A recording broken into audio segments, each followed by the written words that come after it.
Sergeant Maya Reynolds survived 3 years of deployment overseas, but nothing could prepare her for the moment she unlocked her own front door and found another woman sleeping in her bed. The shock of betrayal froze her in place, until tiny footsteps echoed down the hallway and her children's voices cried out, "Mommy!" with a desperation that shattered her heart. What Maya discovered in that moment wasn't the affair she feared, but something far more devastating. Her husband had rewritten their entire story, and her own kids had been taught to doubt whether she'd ever wanted to come home at all.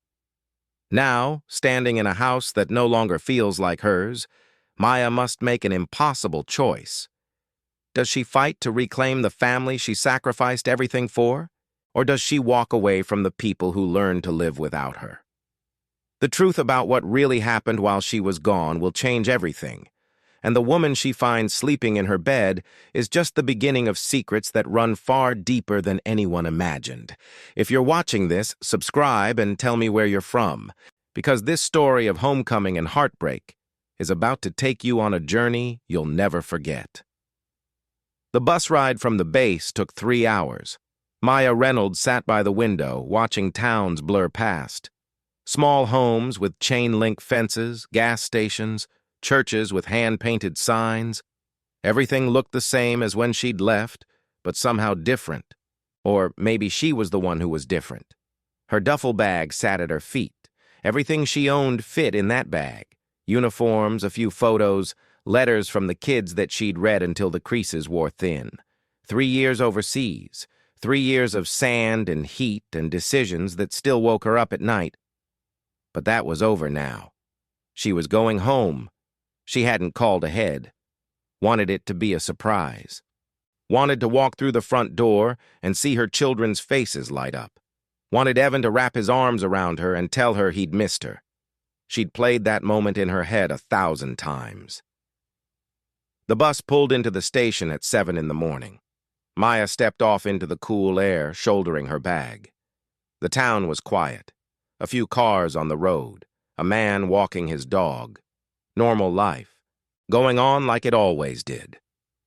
She walked the familiar streets toward home.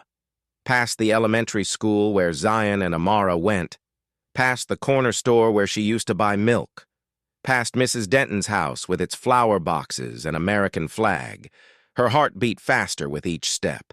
The house came into view, a modest 2-story with blue shutters. Evan's truck sat in the driveway. Good. He was home. They were all home. Maya walked up the front steps. Her key was still on her chain, right where it had been for 3 years. She slid it into the lock. It turned smoothly. She pushed the door open. The house was quiet. Early morning light filtered through the curtains. Everything looked mostly the same. Same couch, same coffee table with crayon marks on the edge from when Noah was learning to draw. The smell was different, though. Something floral. Not her detergent, not her candles. Maya set her bag down by the door, took off her boots. Old habit, never tracked dirt through the house. She moved through the living room. Photos on the mantel caught her eye.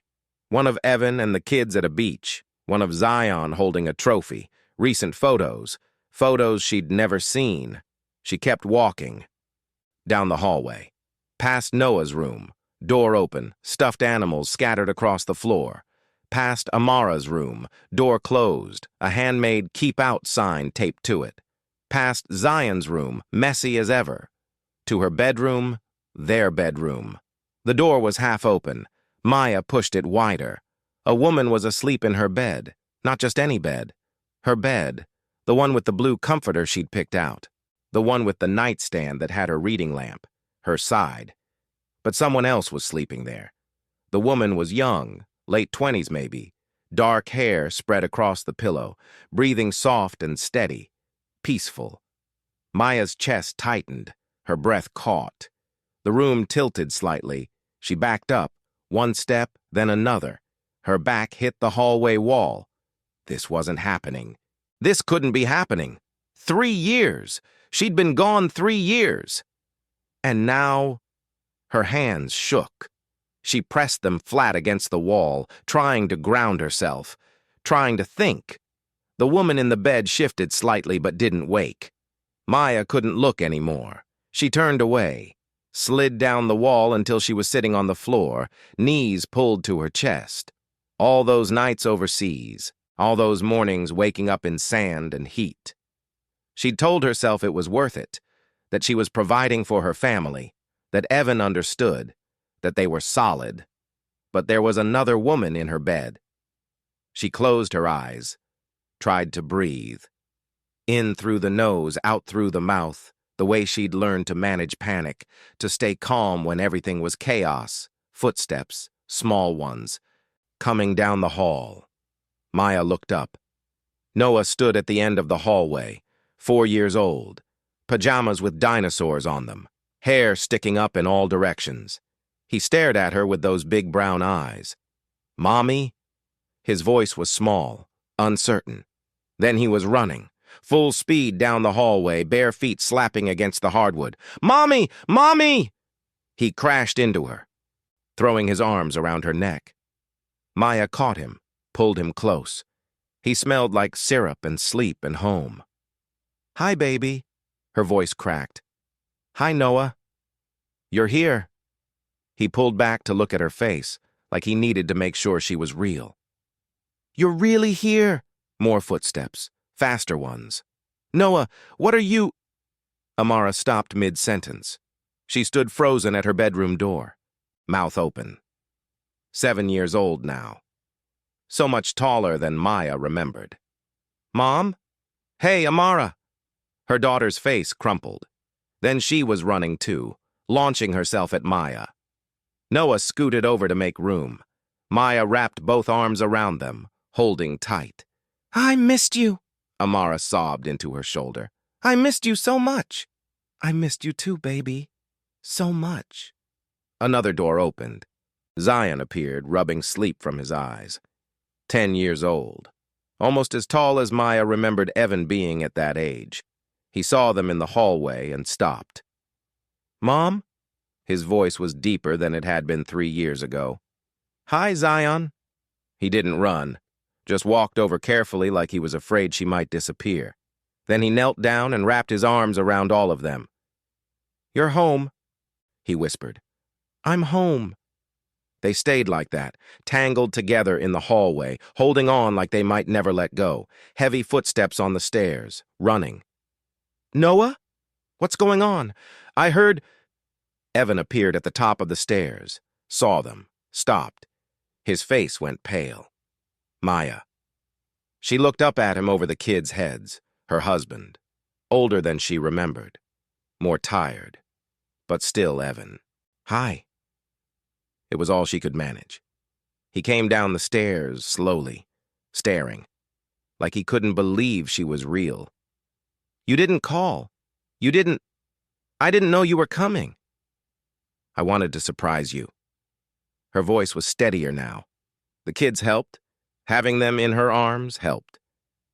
"You surprised me." He stopped at the bottom of the stairs, ran a hand through his hair. "God, Maya, you surprised me." They stared at each other. The kids pressed closer to Maya. "Who's in our bed, Evan?" The question came out calm, measured, not accusatory, just asking. Evan's eyes went wide. "You saw— Oh, God, Maya, it's not what you think." "Then what is it?" "That's Lena. My cousin, she needed a place to stay. She broke up with her boyfriend and— Your cousin is sleeping in our bed." "In my bed," he corrected quickly. "I've been on the couch. She was in a bad situation and I couldn't just—" Maya held up a hand. "Okay. Okay?" He looked confused. "Okay. Your cousin needed help. You helped her." She kept her voice level, calm, even though everything inside her was screaming. "But Evan, you put her in our bed." "I didn't think—" He stopped, started again. "You've been gone 3 years, Maya. I didn't know when you were coming back. I didn't know if I was coming back at all." He didn't answer, didn't need to. Noah wiggled in her arms.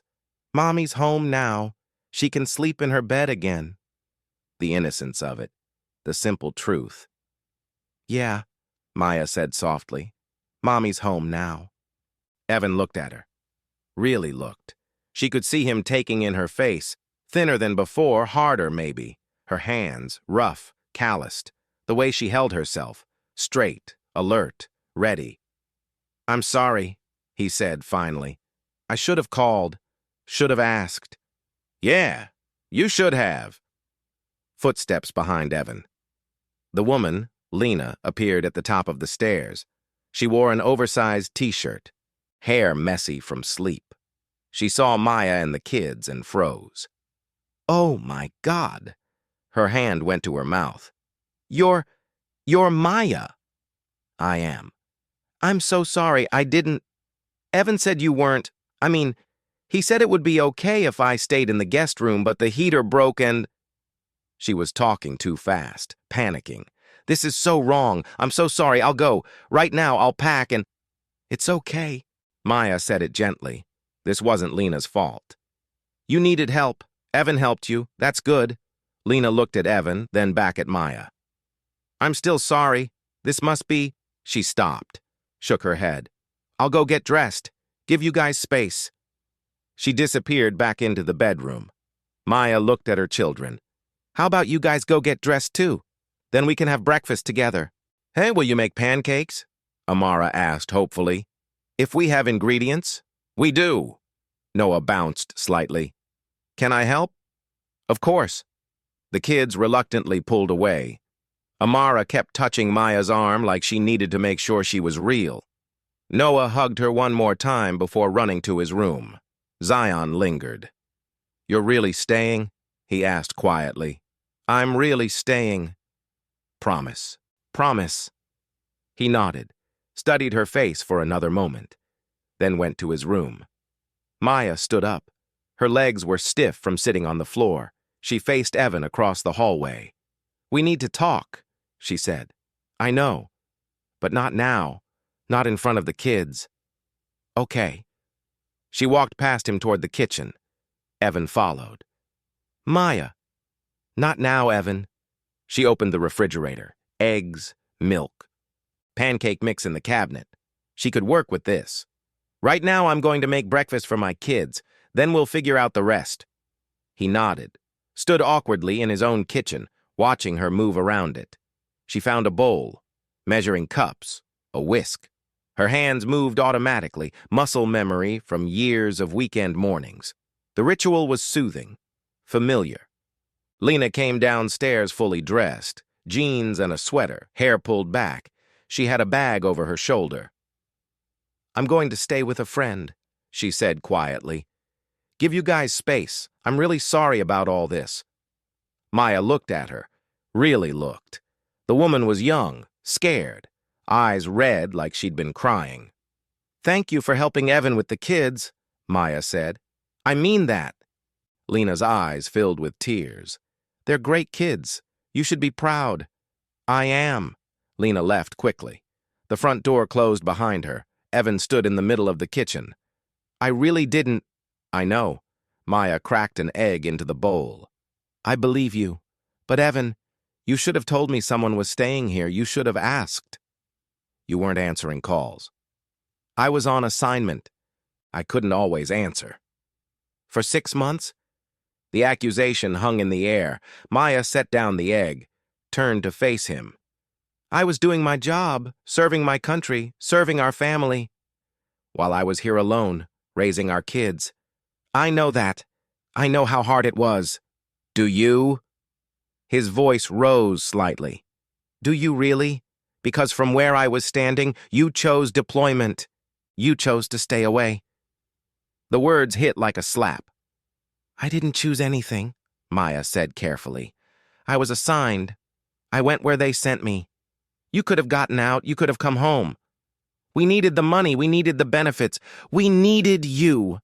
He said it quietly, defeated. "The kids needed you. I needed you." Maya took a breath, let it out slowly. "I know, and I'm sorry. But I'm here now." "For how long?"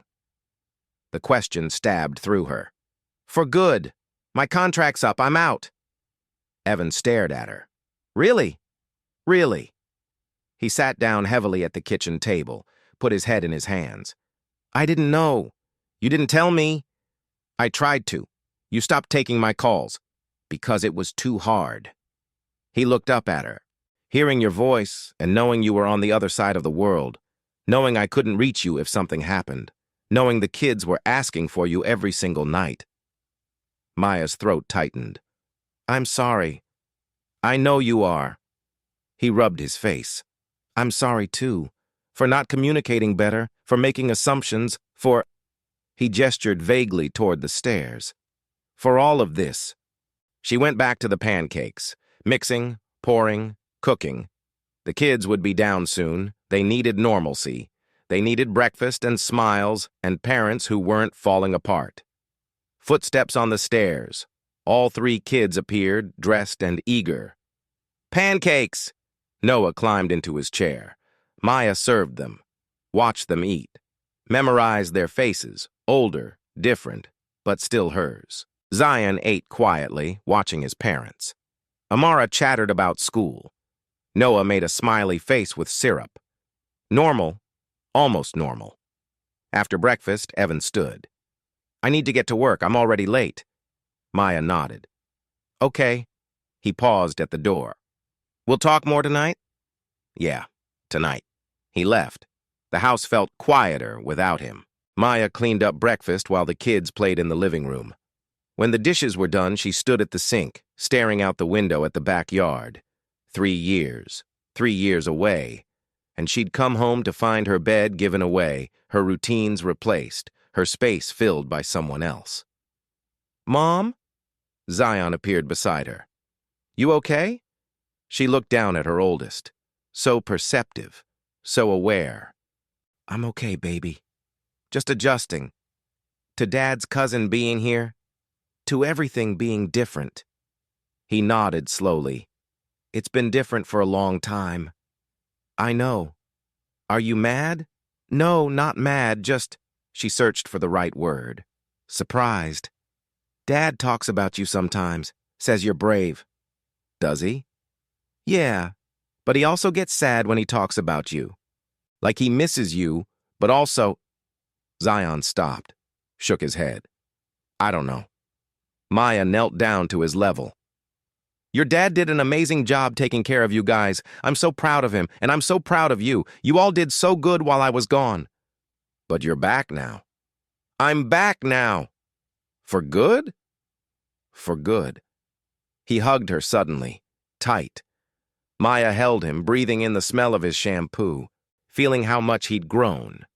When he pulled back, his eyes were wet. I missed you. Every single day. I missed you too. More than you know. That afternoon, Maya took the kids to the park. She wanted time with them. Time to just be together without the weight of adult conversations. They played on the swings, climbed on the jungle gym. Noah insisted on showing her how high he could go on the slide. Amara wanted to collect leaves. Zion mostly sat with Maya on a bench, quiet but present. Tell me about school, Maya said. What's your favorite subject? I like art, Amara offered. We're learning about watercolors. That sounds fun. I like recess, Noah said. And snack time. Maya laughed. Those are important subjects. Zion was quiet. Maya nudged him gently. What about you? He shrugged. School's okay. I'm good at math. Just okay. It's fine, just... He paused. Kids ask where you are sometimes. I never know what to say. Maya's heart squeezed. What do you want to say? That you're deployed, that you're serving, that you're doing important things. He looked at her. But sometimes I just want to say you're home, that you're here. Well, now you can say that. Yeah. He smiled slightly. Now I can. They stayed at the park until the sun started to set. Until Noah was tired and Amara's energy finally wore out. Maya loaded them into her rental car. She'd need to figure out a more permanent vehicle situation, and drove them home. Evan was already there. He'd changed out of his work clothes into jeans and a t-shirt. He looked nervous when they walked in. "How was the park?" he asked. "Good," Amara said. "Mom pushed me really high on the swings." "That's good." Dinner was awkward. Evan had ordered pizza. Easy, no one had to cook food. They ate mostly in silence. The kids filled the gaps with chatter. Maya and Evan barely looked at each other. After dinner, Maya helped with baths and bedtime. She read Noah 2 stories, tucked Amara in and talked about watercolors, sat with Zion in his room while he played a video game, just being present. When all 3 kids were asleep, Maya came back downstairs. Evan sat on the couch, waiting. "We should talk," he said. "Yeah." She sat in the chair across from him, not next to him. "We should." "Where do we even start?" "I don't know." Maya folded her hands in her lap. "But I think we need to figure out what happens next, practically speaking." "You mean sleeping arrangements?" "That, and other things, like..." She paused. "Like if I even have a place here anymore." Evan looked stricken. "Of course you have a place here. This is your home. You're their mother. But do I belong here? Really?" "What kind of question is that?" "An honest one." Maya kept her voice steady. "I've been gone 3 years, Evan. You built a life without me, a routine. The kids are used to it being just you. And then I show up and everything's different again," he finished. "Yeah." They sat in silence for a moment. "I don't know how to do this," Evan admitted. "How to make space for you when I got used to you being gone." The honesty hurt, but it was true. "I don't know either," Maya said. "But I think maybe I should stay somewhere else for a few days. Let everyone adjust, figure things out." "Where would you go?" "Mrs. Denton next door mentioned she has a spare room, back when I used to talk to her before deployment." "You want to stay next door? Just for a bit? Close enough to see the kids? Far enough to let everyone breathe?" Evan looked like he wanted to argue, then nodded. "If that's what you think is best." "I don't know what's best." Maya stood. "But I know showing up and disrupting everything isn't helping anyone. Not me, not you, not the kids." She went upstairs, packed her duffel, looked around the bedroom, her bedroom that didn't feel like hers anymore. Downstairs, Evan was still on the couch. "I'll come by tomorrow morning," Maya said. "Take the kids to school, spend the day with them." "Okay. We'll figure this out, Evan. Somehow." "Yeah." He didn't sound convinced. Maya walked out of her house, across the yard, and knocked on Mrs. Denton's door. The older woman answered quickly, like she'd been expecting her. "Sergeant Reynolds," she said warmly. "Welcome home." "Thank you. I was wondering. If I still have that spare room?" "I do. Come in." Mrs. Denton led her upstairs to a small, clean room with a single bed and a window overlooking the street. "It's perfect," Maya said.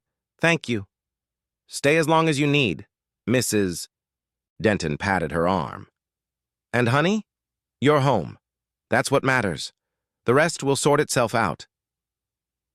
Maya hoped she was right.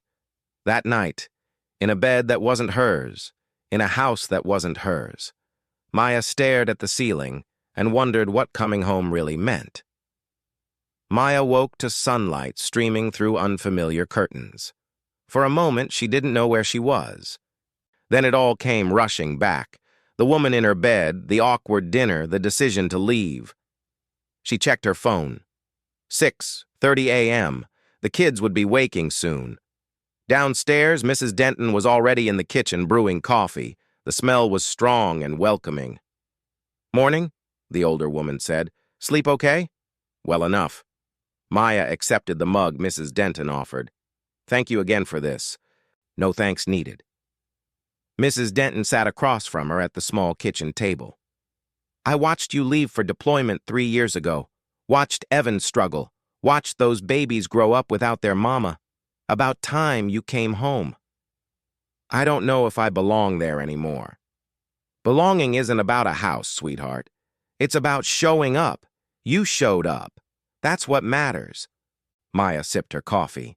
It was hot and bitter and grounding. I'm going over this morning, taking the kids to school. Good. They need that. Need to see you're real and staying. At 7:15, Maya walked across the yard. Her yard. Except it didn't feel like hers. She knocked instead of using her key. Evan answered, looking tired. He hadn't shaved. His eyes had dark circles. Hey, he said. Kids are almost ready. Can I help? Yeah. Amara needs her hair done. I'm not good at it. Maya found Amara in her room, struggling with a brush. Her daughter's face lit up when she saw her. Mom, can you do braids? Dad can only do ponytails. I can do braids. Maya sat on the bed. Amara settled between her knees. The motion was automatic. Fingers dividing hair, weaving sections together. She'd done this hundreds of times before deployment. Now her hands remembered even if everything else felt foreign. Your hair got so long, Maya said softly. I wanted it long like yours used to be. Maya's hair was shorter now, military regulation, practical. She wondered if Amara was disappointed. I like it long on you, Maya said. It's beautiful. Amara smiled at her in the mirror. I'm glad you're back, Mom. Me too, baby. When the braids were done, Maya helped Noah find his shoes. Zion was already ready, backpack on, waiting by the door. I can drive them, Maya offered. Evan hesitated. I know, but I'd like to, if that's okay. He nodded slowly. Yeah, okay. The elementary school was 3 miles away. Maya drove carefully, hyper-aware of her precious cargo. In the back seat, Amara chattered about a science project. Noah kicked his feet against the seat. Zion stared out the window, quiet. You nervous? Maya asked him. About what? About me being at drop-off. About other kids seeing. He shrugged. A little. I can stay in the car if you want. No. He said it firmly. I want them to see. Want them to know you're here. The school parking lot was chaos. Kids everywhere. Parents calling out reminders about homework and lunches. Maya parked and got out. Other parents stared. Some smiled politely. Others whispered to each other. Maya recognized a few faces. Neighbors. Other moms from before deployment. A woman approached. Blonde, athletic, pushing a stroller. Maya? Maya Reynolds. Hi, Jennifer. Oh my God, you're back. When did you get in? Yesterday. That's wonderful. The kids must be so excited. Jennifer's smile was bright, but her eyes were calculating, probably wondering about Lena, about the gossip she'd heard. They are, Maya said simply. Noah grabbed her hand. Come on, Mom, I want to show you my classroom. Maya let him pull her toward the building. Behind her, she heard Jennifer start talking to another parent. The whispers would start. She knew that. Small town. Everyone knew everyone's business. Inside, Noah's classroom was bright and colorful. His teacher, a young woman with kind eyes, looked surprised to see Maya. Mrs. Reynolds, welcome back. Thank you. Noah wanted to show me around. Of course. The teacher smiled at Noah. Why don't you show your mom your cubby? Noah proudly displayed his cubby, messy, overflowing with papers and a jacket. Above it, a drawing of a family. A mom, a dad, 3 kids. The mom figure had yellow scribbled around her head. That's you, Noah said, pointing. You're glowing because you're special. Maya's throat tightened. She knelt down, pulling him into a hug. You're special too, buddy. So special. After drop-off, Maya drove back to the house. Evan had already left for work. The house was empty and quiet. She walked through it slowly, noting changes.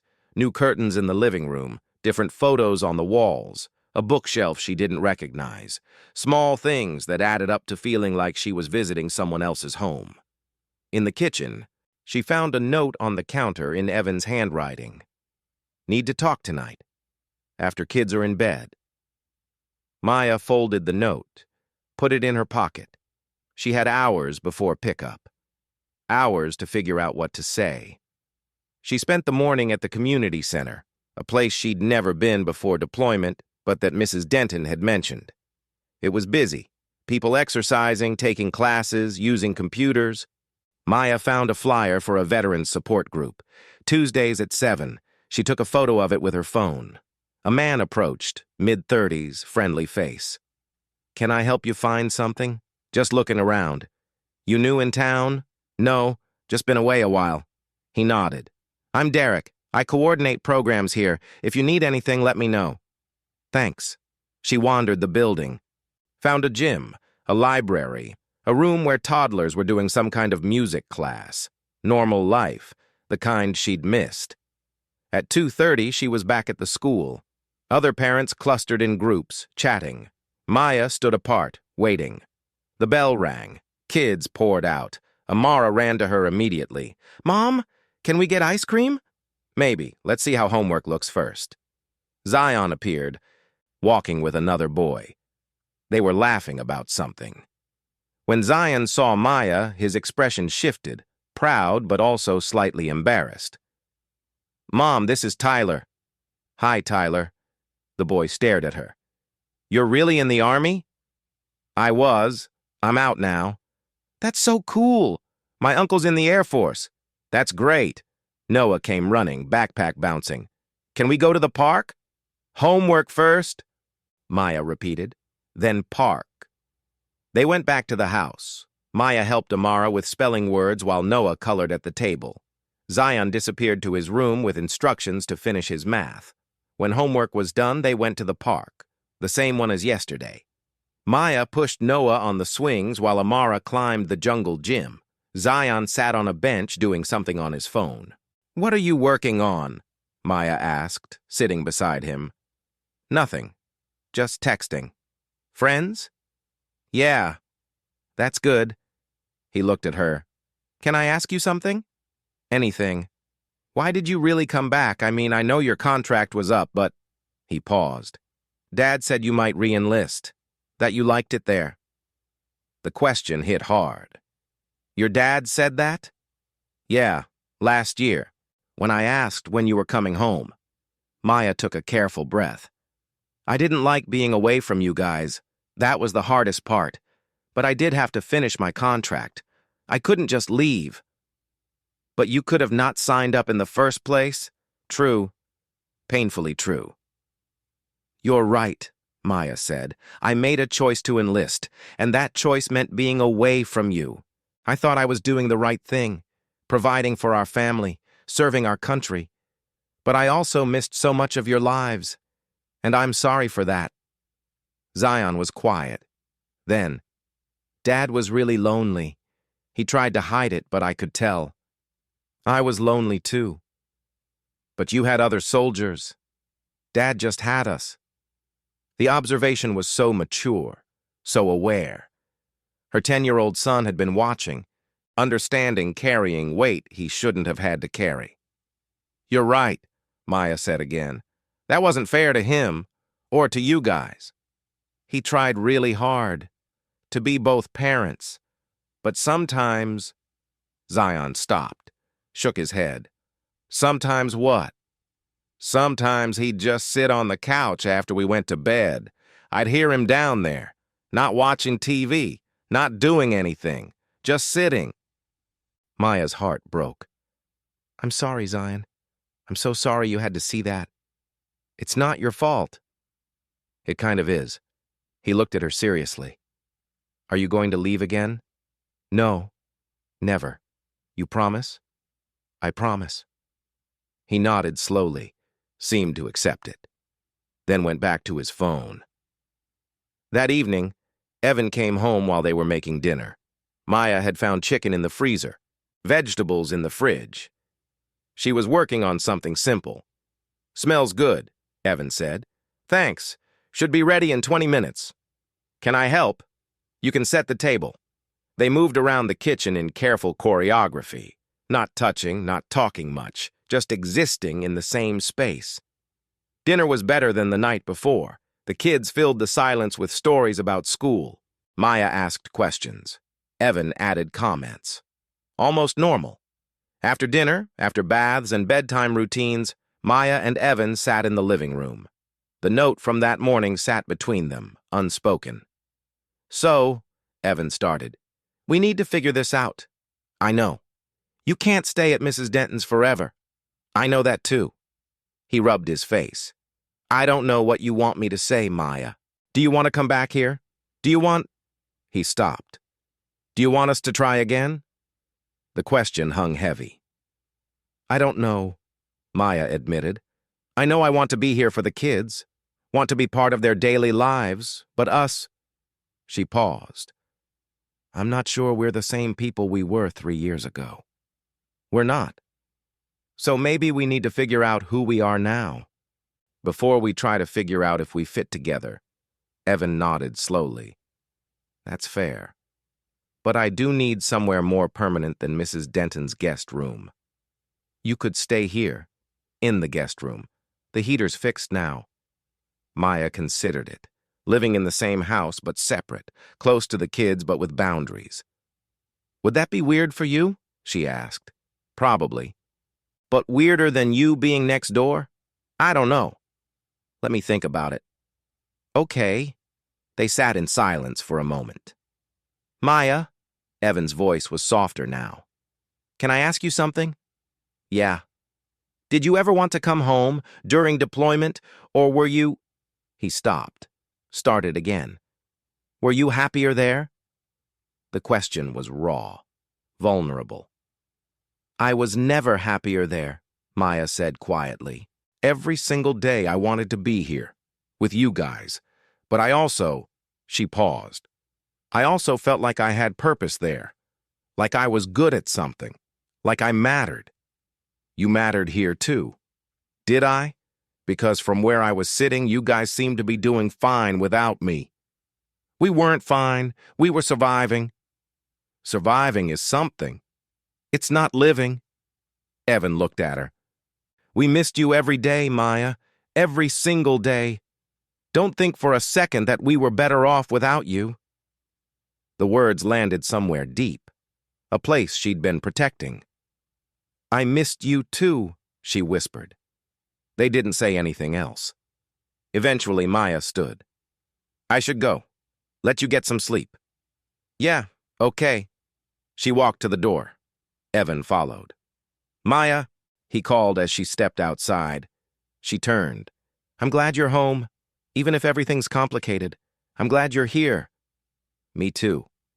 Back at Mrs. Denton's, Maya lay in bed staring at the ceiling. Her phone buzzed. A text from Zion. Zion. "Good night, Mom. Thanks for dinner." She smiled, typed back, "Good night, baby. Love you." Zion. "Love you too. Small things. Small moments." They added up. The next few days fell into a rhythm. Maya picked the kids up from school, helped with homework, made dinner, stayed until bedtime, then walked back to Mrs. Denton's. Evan was polite, distant. They coordinated like roommates, not partners. On Thursday, Maya found Amara crying in her room after school. "What's wrong, baby?" "Nothing. Doesn't look like nothing." Amara wiped her eyes. "A girl at school asked why you left, why you chose the army over us." Maya's stomach dropped. "What did you say?" "I said you had to go, that it was your job. But she said—" Amara's voice broke. "She said you could have stayed if you really loved us." Maya pulled her daughter close. "That's not true, not even a little bit. I love you more than anything in the world." "Then why did you go?" "Because—" Maya paused. How to explain this to a 7-year-old? "Because I thought serving our country was the right thing to do. I thought it would help our family. But I didn't realize how much it would hurt you, how much I would miss. And I'm so sorry, Amara. Did you think about us when you were gone? Every single day, every single moment." Maya tilted Amara's chin up. "I have pictures of you guys that I looked at every night. Letters you sent that I read over and over. You were always with me, baby. Always." "But we weren't really with you." "No, you weren't. And that was so hard. Amara hugged her tight. Don't go away again. I won't. I promise. That night, Maya told Evan about the conversation. Kids at school are talking, she said, asking questions. I know. Zion mentioned it too. What did he say? That some kids asked if we were getting divorced. If you'd left because you didn't want to be married anymore. Maya closed her eyes. God. I told him that's not what happened, that you were serving, that it was complicated. Is that what you believe? Evan was quiet. I don't know what I believe anymore, Maya. I believe you went to serve. I believe you thought it was right. I also believe it almost destroyed our family. Almost? We're still here, aren't we? Trying to figure it out? Barely. Barely counts. She looked at him. Really looked. Saw the exhaustion. The hurt. The effort he was putting in every day. You're right, she said softly. Barely counts. On Friday evening, Maya made a decision. After the kids were in bed, she found Evan in the kitchen. I want to move back in, she said. Not to our room, to the guest room. But I want to be here, under the same roof as my kids. Evan studied her. You sure? No, but I'm doing it anyway. When? Tomorrow, if that's okay. It's okay. The next morning, Maya packed her single duffel bag and thanked Mrs. Denton. You call if you need anything, the older woman said. I'm right next door. Thank you for everything. You're a good mother, Maya Reynolds. Don't let anyone tell you different. The words settled somewhere tender. Back at the house, her house, Maya carried her bag upstairs to the guest room. It was small but clean. A double bed, a dresser, a window overlooking the backyard. She unpacked slowly, hung her few clothes in the closet, set photos of the kids on the dresser, made the space hers. Downstairs, she heard the kids playing, heard Evan making lunch, normal sounds, home sounds. She took a breath, let it out. This was home now, different from before, but still home. She could do this, one day at a time. The first week of living in the guest room was strange. Maya would wake up in the morning and forget where she was. The bed was too soft, the room too quiet. Then she'd hear the kids in the hallway and remember. She started joining the morning routine, making breakfast while Evan packed lunches, helping Noah find his shoes, reminding Zion about his permission slip. Small, ordinary things that felt enormous. Evan was polite, too polite. Like they were co-workers instead of people who'd shared a life. He'd thank her for breakfast, ask if she needed anything from the store, coordinate schedules, nothing deeper. At night, after the kids went to bed, they'd sit in separate rooms. Evan in the living room watching TV, Maya in the guest room reading or just staring at the ceiling. On Tuesday evening, Maya drove to the community center for the Veterans Support Group. She almost turned around 3 times on the way there. The meeting was in a small room with folding chairs arranged in a circle. 6 people sat waiting, all ages, men and women, a few in military shirts, others in regular clothes. A woman in her 50s stood when Maya entered. Welcome, I'm Patricia. You here for the group? Yeah, first time. Great, come sit. We're just getting started. Maya took a chair, tried not to fidget. Patricia began. For those who don't know, this is a space for veterans to talk, share experiences, support each other. Everything said here stays here. We don't judge, we just listen. People nodded. Who wants to start? Patricia asked.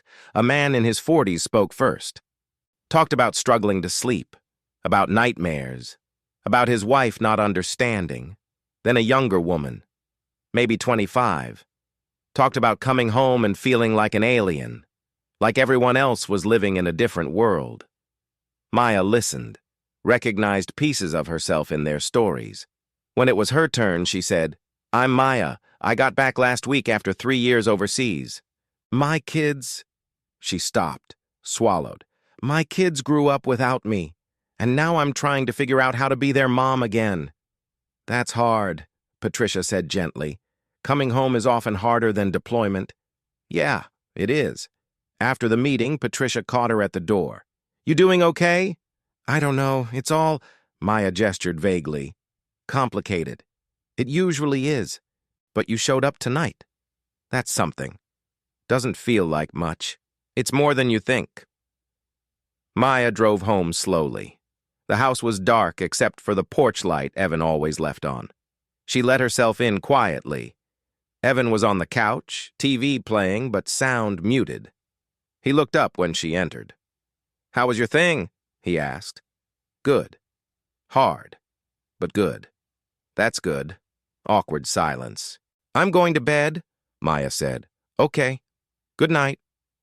Good night. She went upstairs, past the kids' rooms, all doors closed, all of them sleeping, past the master bedroom, door half open, Evan's stuff scattered around, to her room, the guest room. She changed into sleep clothes, brushed her teeth, lay in bed staring at the dark ceiling. This was her life now, living in her own house, like a guest, being near her children, but not quite with them, existing beside her husband without being his partner. She didn't know how long it could last like this.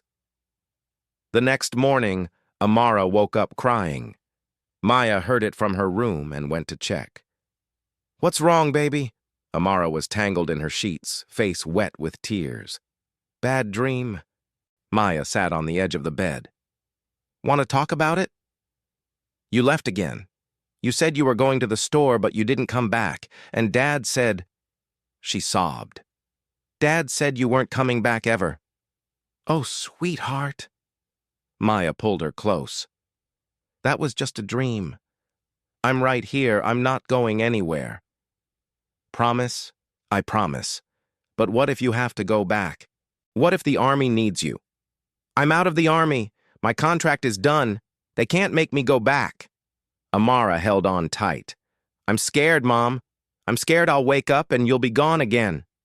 The words cut deep. Look at me, Maya said gently. Amara lifted her head. I know I left before. I know that was scary, but this time is different. I'm staying. I'm here every single day, morning and night. I'm not going anywhere. What if something happens? What if there's a war? Then other people will go, not me. My job is here now, taking care of you and your brothers. Amara studied her face, looking for lies, for doubt. Maya held her gaze steady. Okay, Amara finally whispered. Okay. Maya stayed until Amara fell back asleep. Then she sat in the hallway for a long time, thinking about the damage she'd done, the fear she'd planted in her daughter's heart. At breakfast, Evan noticed Maya was quieter than usual. You okay? He asked. Amara had a nightmare about me leaving. He nodded slowly. Noah had one too, last week. Woke up screaming. Why didn't you tell me? I didn't want to... He stopped. I don't know. I handled it. We should handle it together. Should we? The question wasn't hostile, just tired. We haven't been handling things together for 3 years, Maya. I'm trying to change that. I know you are, but it's not... He shook his head. It's not automatic. We can't just flip a switch and be partners again. Then what do we do? I don't know. They finished breakfast in silence. That afternoon, Maya took the kids to the library. Amara wanted new books. Zion needed something for a book report. Noah just wanted to be included. While they browsed, Maya wandered the aisles, found a section on parenting, on military families, on coming home. She picked up a book called After the Uniform, Transitioning Back to Family Life. Flipped through it. Chapter titles jumped out. When Home Doesn't Feel Like Home, Rebuilding Trust with Your Children, Communication in Broken Relationships. She checked it out. That night, after the kids were asleep, she read, took notes, highlighted passages. One paragraph stood out. Children of deployed parents often develop protective mechanisms. They learn not to hope too hard, not to expect too much. Coming home means breaking through those walls gently, consistently, and with patience. Maya read it 3 times. The next day was Saturday. Evan had to work. Something about an emergency at his job. Maya had the kids all day. "What do you guys want to do?" she asked at breakfast. "Can we go to the zoo?" Noah asked immediately. "That's far," Zion said. "Like 2 hours." "Yeah, we could go," Maya offered. "Make a day of it." The kids looked at each other, excited but uncertain. "Really?" Amara asked. "Really, go get dressed. Bring jackets. We'll leave in 20 minutes. They scattered. Maya made sandwiches for lunch, filled water bottles, found snacks, preparing for a mission. She could do this. The drive took longer than expected. Traffic, construction. But the kids didn't complain. They played games in the back seat, asked Maya questions about animals. "What's your favorite animal?" Noah wanted to know. "Probably elephants. They're smart and loyal to their families." "Like you?" Amara asked. The question caught Maya off guard. "I'd like to think so." At the zoo, they walked slowly through exhibits. The kids ran ahead to see lions, then came back to walk with Maya. A pattern: explore, return, like they needed to keep checking that she was still there. At the elephant exhibit, they stood watching a mother with her baby.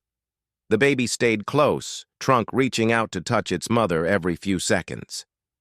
"They don't like to be apart," a zookeeper nearby explained. "Baby elephants get distressed if they can't see their mothers." Noah looked up at Maya. "Like me." "Like you," Maya agreed softly. They had lunch on a bench near the playground. Kids ran past, families took photos, normal Saturday activities. "This is fun," Amara said, biting into her sandwich. "I like doing stuff with you, Mom." "I like it too, baby. Can we do it more? Like every weekend?" "We can try." Zion had been quiet most of the day. Now he spoke up. "Do you miss it? Being deployed?" Maya considered the question carefully. "I miss some things. I miss the people I worked with, the feeling of doing something important. But I don't miss being away from you guys. Not for a second. Dad said you were happier there, that you felt more—" He paused. "More like yourself." Maya's stomach tightened. "When did he say that?" "A while ago. I heard him talking to Aunt Lena." Lena, Evan's cousin who'd been in their bed. Had Evan really said that to her? "I don't think your dad meant it the way it sounded," Maya said carefully. "Sometimes when we're hurt, we say things that aren't quite right." "Were you more yourself there?" Zion pressed. Maya thought about it. Honest answer. "I was a different version of myself. A version that was good at following orders and making tough decisions and pushing through hard things. But that's not the only version of me. The version that's your mom. That's me too. Maybe even more me." Zion nodded slowly, seemed to accept it. They spent another hour at the zoo. Saw monkeys and giraffes and birds in the aviary. Noah insisted on the petting zoo where he carefully touched a goat and declared it his new best friend. On the drive home, all 3 kids fell asleep. Maya drove carefully, checking the rearview mirror every few minutes, her babies safe and sound. Back home, Evan's truck was already in the driveway. Maya woke the kids gently. They stumbled inside, still sleepy. Evan was in the kitchen. "How was the zoo?" "Good," Maya said. "Really good." "That's good." There was that word again. Good. The safe word. The word that meant nothing. After dinner, after baths, after bedtime, Maya found Evan in the living room. "Can we talk?" she asked.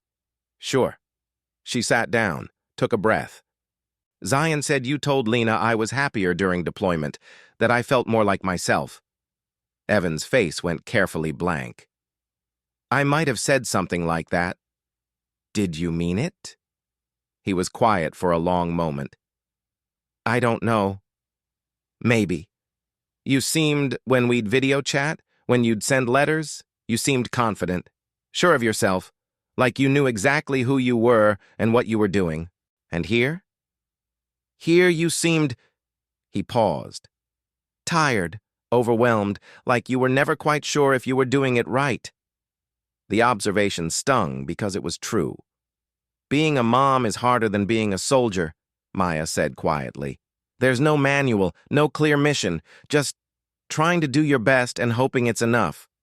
You were a good mom before you left. Was I, or was I just going through the motions? You were present.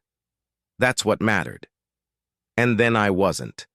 Evan leaned forward, elbows on his knees. Maya, I'm not trying to make you feel bad. I'm trying to be honest. I know, and I appreciate that.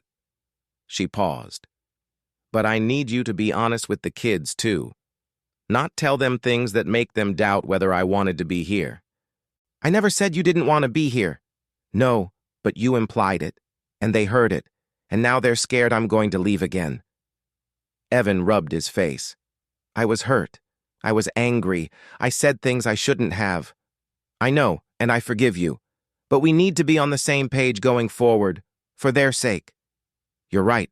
I'll talk to them, clear things up. Thank you. They sat in silence, not comfortable, but not hostile either. Maya, Evan said softly, do you think we can do this?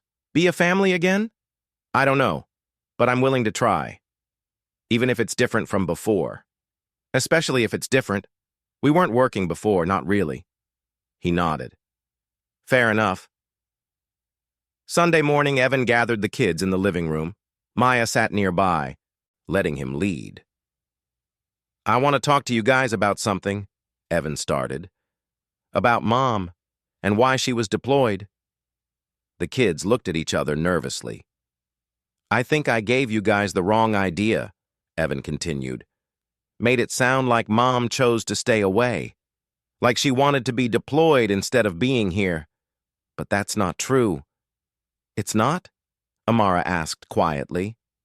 No. Mom was serving our country, doing her job. It wasn't a choice to leave you, it was... He looked at Maya. It was a sacrifice. She gave up time with you so she could help other people. And that was really hard for her. Then why did you say she wanted to be there? Zion asked. Evan took a breath. Because I was hurt and scared. And I didn't know how to explain to you guys why she had to be gone so long. So I made it sound different than it was. And that wasn't fair to Mom. Or to you. Noah climbed into Maya's lap. You didn't want to be gone? No, baby. I wanted to be here with you every single day. But you had to go? Yes, I had to go. Like when I have to go to school even though I want to stay home. Maya smiled. Exactly like that. Oh, okay. He seemed satisfied with that explanation. Amara wasn't. Are you mad at Dad for saying the wrong thing? Maya looked at Evan. No, I'm not mad. Dad was doing his best, just like I was doing my best. Sometimes people make mistakes when they're hurting. Did it hurt when you were deployed? Zion asked. Yes, it hurt a lot. Being away from you guys was the hardest thing I've ever done. Harder than Army stuff? Way harder. Zion processed this. Then, I'm sorry I didn't understand. You were a little kid, Zion. You weren't supposed to understand. That's not your job. The conversation continued for a while. Questions and answers, honesty and gentleness, slowly, carefully, rebuilding trust. When it was over, when the kids went back to playing, Evan and Maya stood in the kitchen. Thank you, Maya said. For doing that. I should have done it sooner. You did it now. That's what matters. He nodded. I'm going to try. To be better. To support you instead of... He gestured vaguely. Whatever I was doing before. I'm going to try too. Yeah? Yeah, to be present. To be patient. To be the mom they need. You're already that mom, Maya. You just need to believe it. The words settled somewhere tender. That week felt different, lighter somehow. The kids asked fewer worried questions. Evan stopped being so carefully polite. They started talking like people who knew each other again.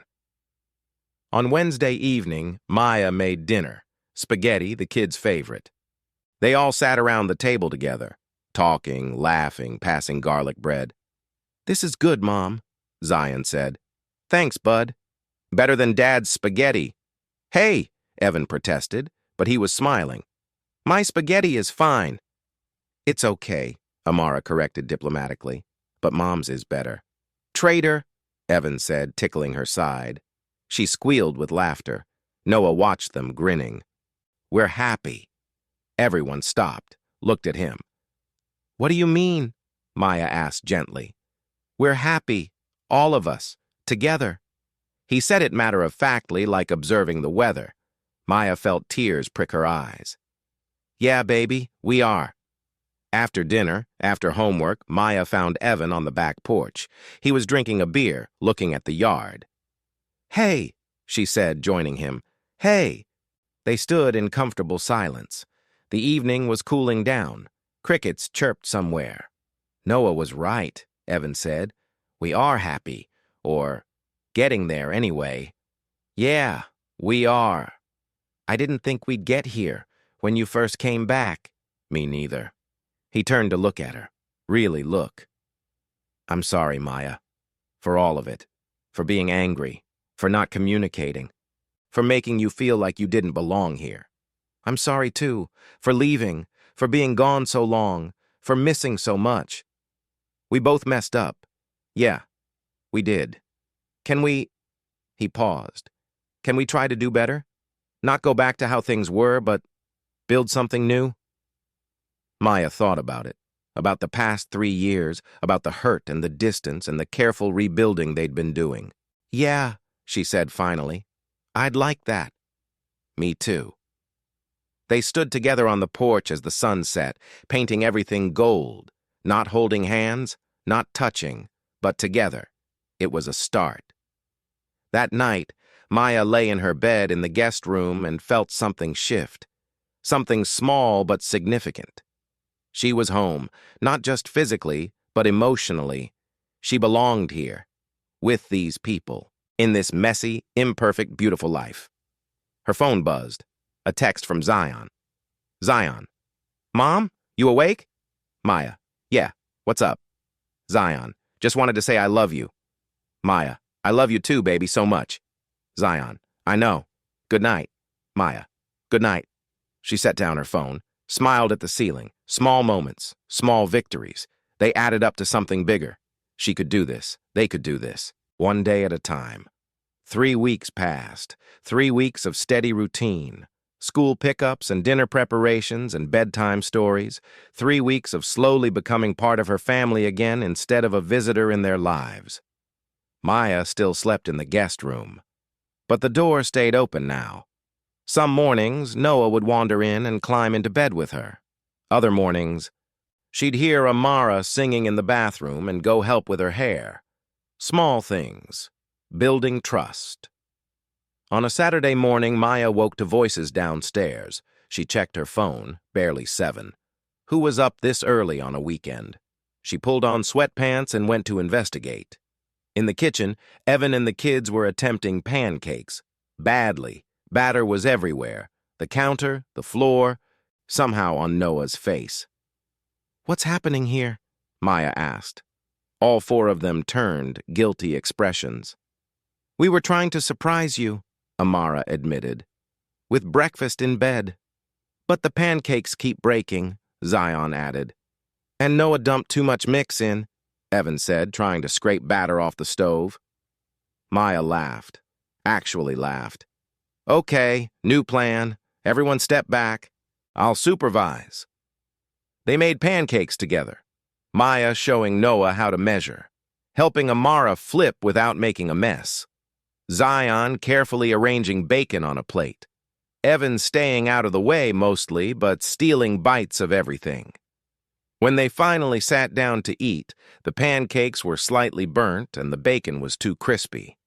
But they tasted perfect. "This is nice," Evan said. "All of us together. Making a mess." "Making memories," Maya corrected. "Same thing." After breakfast, they played in the backyard. Evan found an old soccer ball and they kicked it around. Noah was terrible at it, but enthusiastic. Amara gave up and went to draw on the patio. Zion and Maya played keep away while Evan pretended to be a goalie. Normal. Beautifully, perfectly normal. Mrs. Denton appeared at the fence separating their yards. "Well, look at this. A proper family again." Maya jogged over. "Hi, Mrs. Denton. How are you settling in, sweetheart?" "Good. Really good." "I can see that." The older woman smiled. "You look lighter, less burdened." "I feel lighter." "That's what coming home does, when you finally let yourself belong." Maya nodded. "Thank you. For everything. For giving me space when I needed it." "Anytime. You know where I am if things get hard again." "I know." That afternoon, Maya suggested a family meeting. They gathered in the living room, kids on the couch, Evan in the armchair, Maya standing. "I want to talk about something," she started. "About routines. About what works and what doesn't." The kids exchanged glances. "You're not leaving, are you?" Amara asked immediately, voice small. "No, baby, not even close. I actually want to be more involved, but I need to know. What do you guys need from me? What would make things better?" Silence. Then Zion spoke. "Can you come to my soccer games? There's one every Saturday." "I didn't know you played soccer." "I just started. A few weeks ago." Guilt pressed on Maya's chest. Another thing she'd missed. "I'll be there, every single game." "Really?" "Really." "Can you do pickup every day?" Amara asked. "Not just sometimes?" "I can do that." "And can you make dinner?" Noah added. "Your food is better than Dad's." Evan threw a pillow at him. "Traitor." "What?" Noah giggled. "It's true," Maya smiled. "I can make dinner." "What else?" "Can we have a movie night?" Amara suggested. "Like we used to, before you left?" Maya's throat tightened. "We used to have movie nights? Every Friday. You'd make popcorn and we'd watch whatever I wanted. Then we'll start again. Every Friday. Deal?" "Deal." They talked for an hour about homework help and bedtime routines and who would handle what, dividing responsibilities, building structure. When they finished, Evan walked Maya to the kitchen. "That was good," he said. "Really good."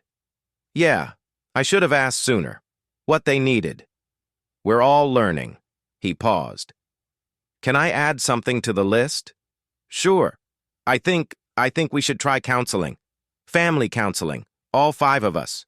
Maya had been thinking the same thing. "Okay, let's do it." "Really? You're not. You don't think it's too much?" "I think it's necessary. We've made progress, but we're still figuring things out. A professional could help." Evan looked relieved. "I'll make some calls. Find someone good." "Thank you." They stood in the kitchen, comfortable silence between them. Then Evan said, "Maya, can I ask you something?" "Always." "Are you happy? Here? Like this?" She thought about it. Really thought.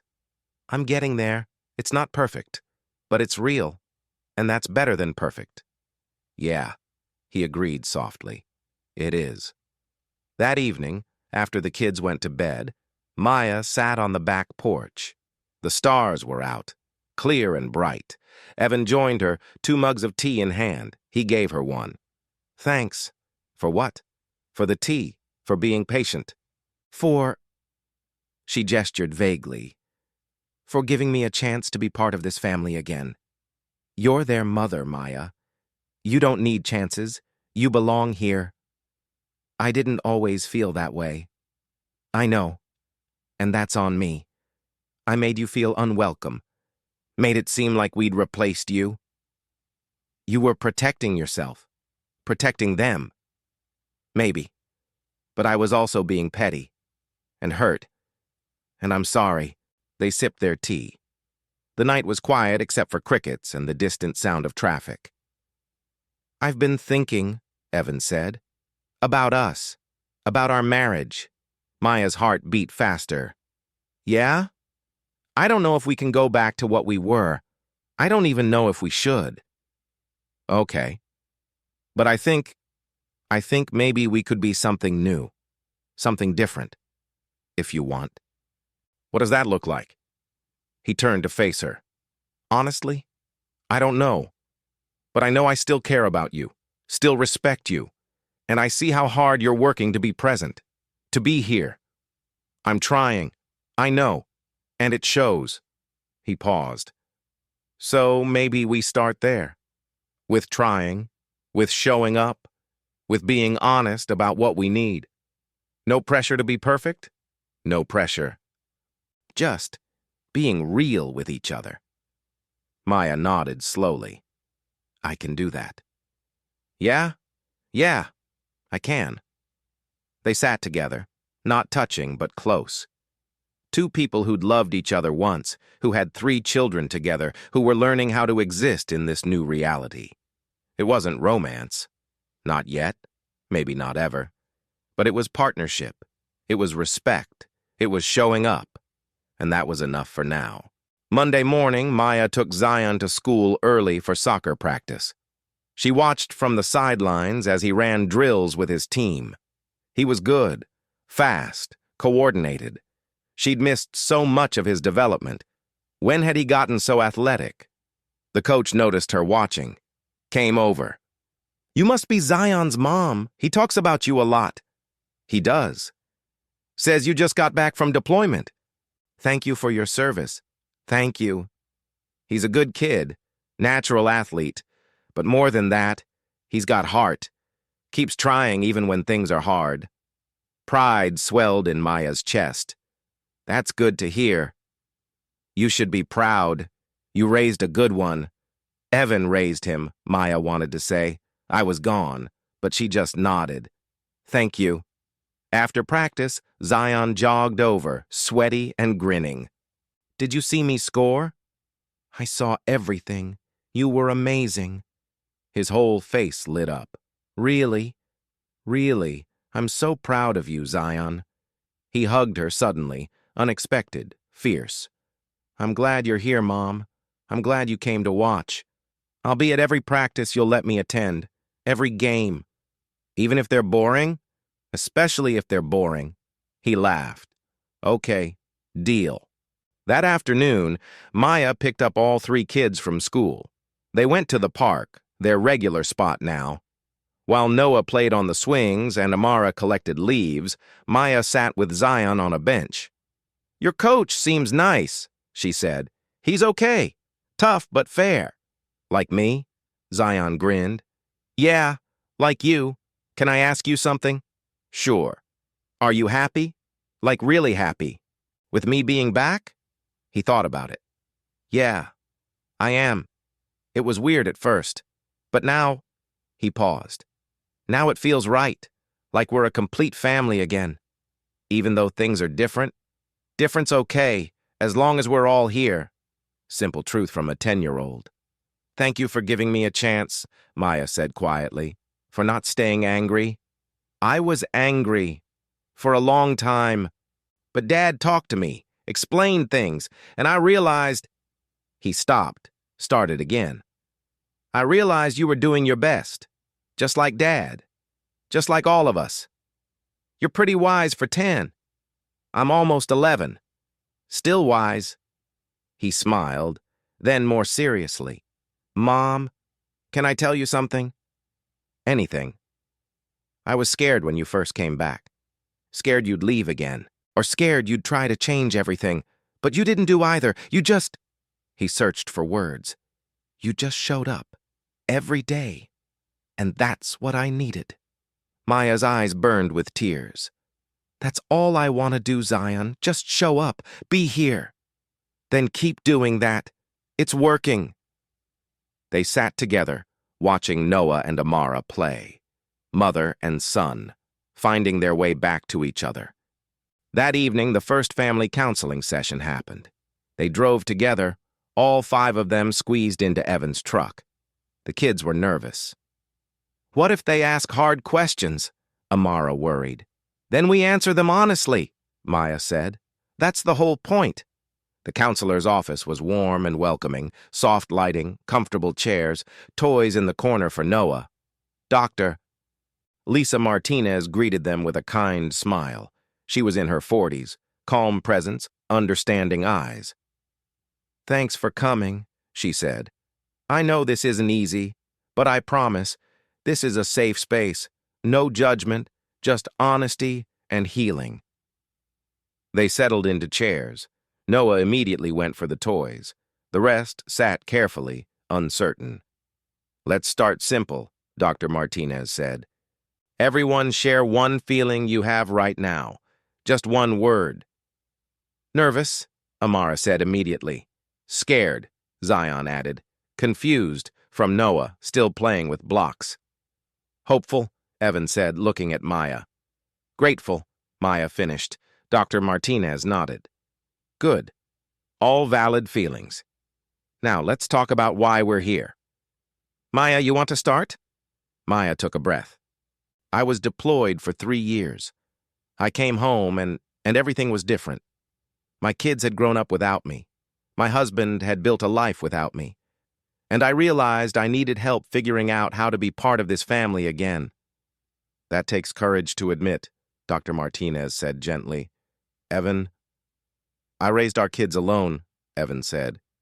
"And I was angry at Maya for leaving, even though I knew she didn't have a choice. I said things I shouldn't have, made the kids doubt her, and now I'm trying to make that right. Also courageous. Kids, what about you? Why are we here?" Zion spoke first. "Because we need to figure out how to be a family again. A real family. Not just people living in the same house." "I don't want Mom to leave," Amara whispered. "I want her to stay forever." "I want pancakes every day," Noah announced. Everyone laughed. Dr. Martinez smiled. "Pancakes are important. Okay, let's dig deeper. Maya, tell me about your biggest fear since coming home." Maya's hands clenched.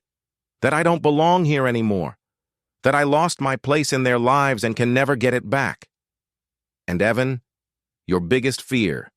That Maya will leave again, or that she'll stay but be unhappy. Either way, the kids get hurt." "Zion, that things will go back to how they were, when Mom was gone and Dad was sad all the time.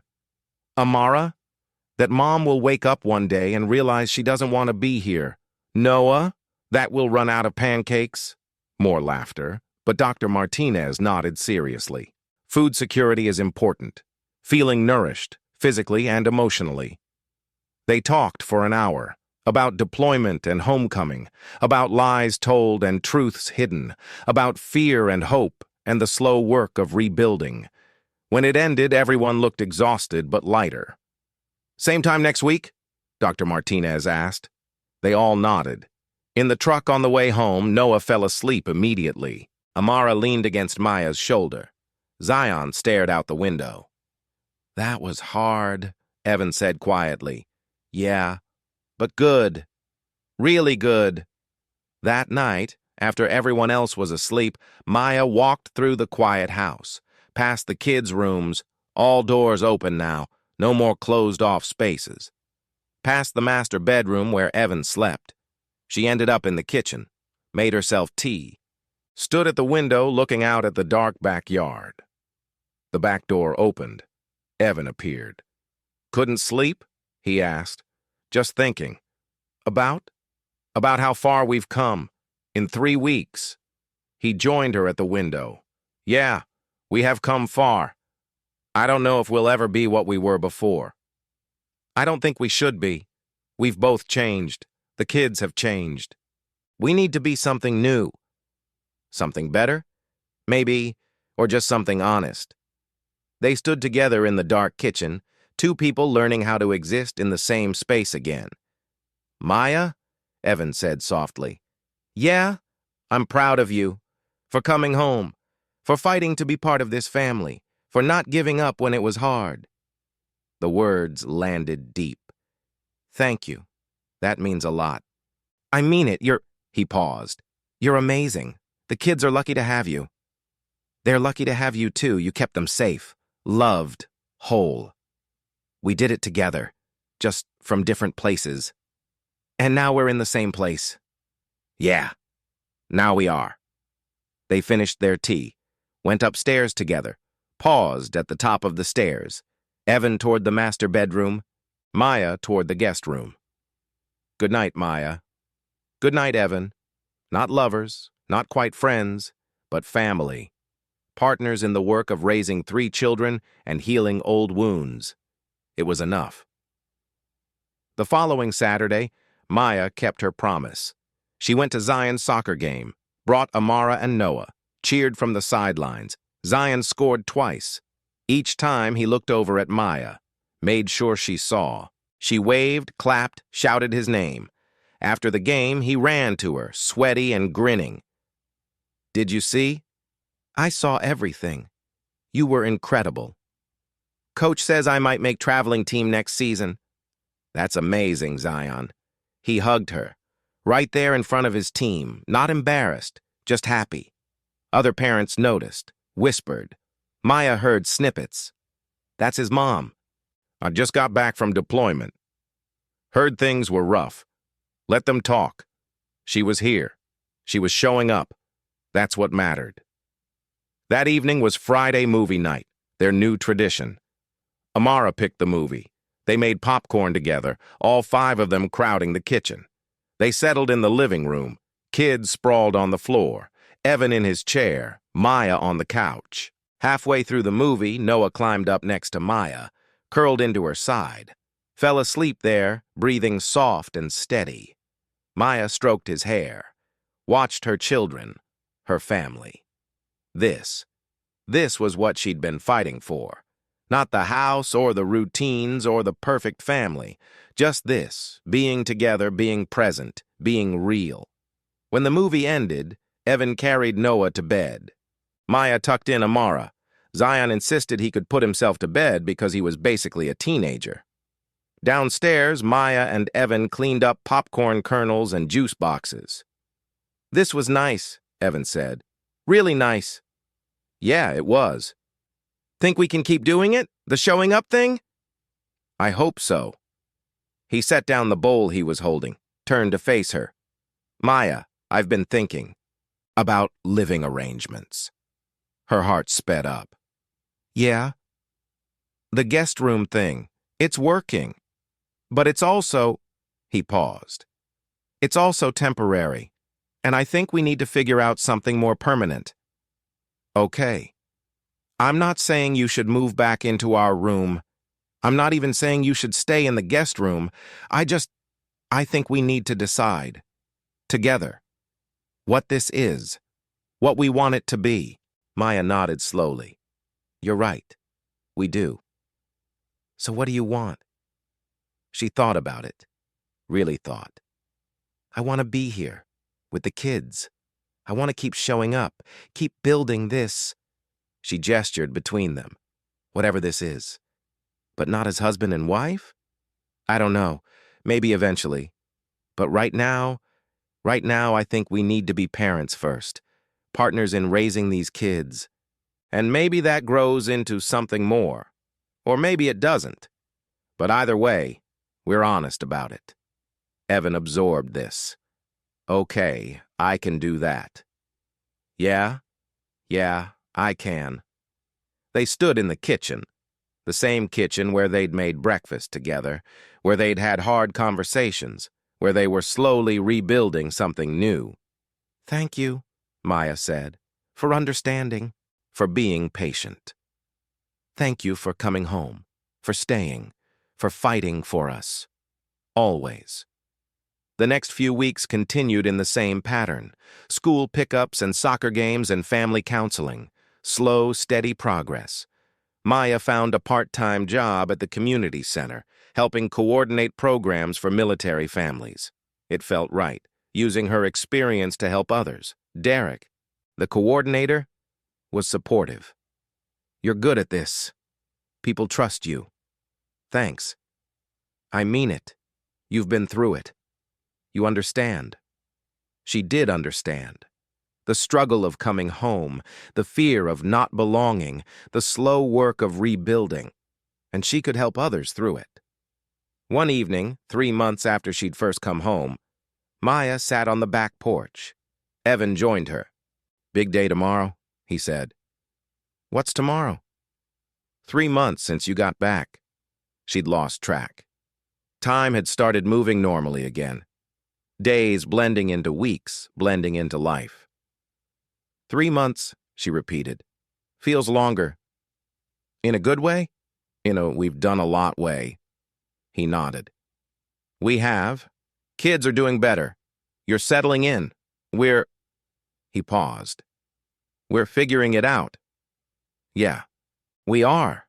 They sat in comfortable silence. Then Evan said, "I have something to tell you." Maya's stomach tightened. "Okay. I've been talking to Dr. Martinez, separately, just me." "That's good. And she helped me realize something about why I was so angry when you came home." "Why?" He took a breath. "Because I was scared. Scared you'd take over. Scared you'd change everything I'd built. Scared I'd become unnecessary." The honesty was raw. "You could never be unnecessary," Maya said quietly. "You're their father. You kept them safe. You're everything to them." "I know that now, but then—" He shook his head. "Then I just felt threatened. Like you being here meant I'd done something wrong by managing without you. You didn't do anything wrong. You did everything right. We both did our best, in impossible situations. Yeah, we did." They sat together, not resolved, maybe never fully resolved, but honest, real. "Maya," Evan said softly. "Yeah, I think maybe I'm falling in love with you again. This new version of you, the one who shows up and tries and doesn't pretend to be perfect." Her breath caught. "Evan, I'm not asking for anything. I'm telling you. Being honest. Like we promised." She looked at him, really looked, saw the man she'd married, and someone new, someone who'd grown through pain and loneliness and hard work. "I don't know if I'm there yet," she admitted, "but I think maybe I could be. Someday." "That's enough. For now, that's enough." The back door opened. Noah appeared, rubbing his eyes. "Mom, I had a bad dream." Maya stood immediately. "Come here, baby." He climbed into her lap, even though he was getting too big for it. She held him close. "You're safe," she whispered. "I'm right here." "You're not going anywhere?" "Nowhere. I promise." He relaxed against her. Evan watched them with soft eyes. This was family. Not perfect, not what anyone had planned, but real and honest and full of love. A month later, Maya made a decision. She knocked on Evan's bedroom door one evening. "Come in." She entered. The room looked the same as before. Their room, but different. His things, his space. "Can we talk?" she asked. "Always." She sat on the edge of the bed. I think I'm ready to move back in here. If you want that." His eyes widened. "Really? Really? Not because things are perfect, but because I want to try. Want to rebuild what we had, or build something new. Are you sure?" "No, but I'm doing it anyway." He smiled. "That's very you. Is that okay? Me moving back in?" "Maya." He took her hand gently. "I've been hoping you'd say that for weeks, but I didn't want to push." "You weren't pushing. I needed time to feel like I belonged here, really belonged." "And now you do?" "Now I do." They sat together, holding hands, making plans, how to transition, how to explain it to the kids, how to be partners again in every sense. That Friday, during family movie night, they told the kids together. "We have some news," Evan started. The kids looked up, suddenly nervous. "Good news," Maya added quickly. "Mom's moving back into the master bedroom with Dad." Silence. Then Amara squealed. "Really? Really? Does that mean you're back together?" Zion asked carefully. "We're working on it," Evan said. "Taking it slow, but yeah, we're trying." "So we're a real family again?" Noah wanted to know. Maya knelt down to his level. "We've always been a real family, Noah, even when I was gone, even when things were hard. But now we're all here, together, and that's what matters." He hugged her. Then Amara joined, then Zion, then Evan. All five of them tangled together on the living room floor, a family, messy and imperfect and beautifully real. That night, Maya moved her things from the guest room to the master bedroom. It didn't take long. She still didn't have much. She stood in the doorway, looking at the room. Their room. Hers again. Evan appeared behind her. "You okay?" "Yeah, just taking it in." "It's weird, right?" "A little, but good weird." They got ready for bed in careful choreography, brushing teeth, changing clothes, moving around each other with practiced ease. When they finally lay down, Evan on his side, Maya on hers, there was space between them. Intentional, respectful. "Good night, Maya," Evan whispered. "Good night, Evan." She closed her eyes, listened to him breathe, felt the weight of belonging settle over her like a blanket. Home. She was finally home. Weeks passed, then months. The family counseling continued. Progress wasn't always linear. Some days were hard, some conversations hurt. But they kept showing up, kept trying. Maya's job at the community center grew. She started leading the veterans support group, helping others navigate what she'd navigated. Zion made traveling team. Maya went to every game. Evan came when he could. Amara started taking art classes. Her drawings covered the refrigerator. Noah started kindergarten. Cried the first day. But Maya was there to pick him up, and he ran into her arms with stories about his new friends. Small victories, ordinary moments. They built a life. One Saturday morning, 6 months after Maya had first come home, the whole family was in the kitchen making breakfast. Chaos and laughter and burnt pancakes. Maya stood at the stove, spatula in hand, watching her children argue about toppings, watching Evan try to referee, watching this beautiful, messy, imperfect life unfold. Noah tugged on her shirt. "Mom, you okay?" She looked down at him, her baby, growing so fast.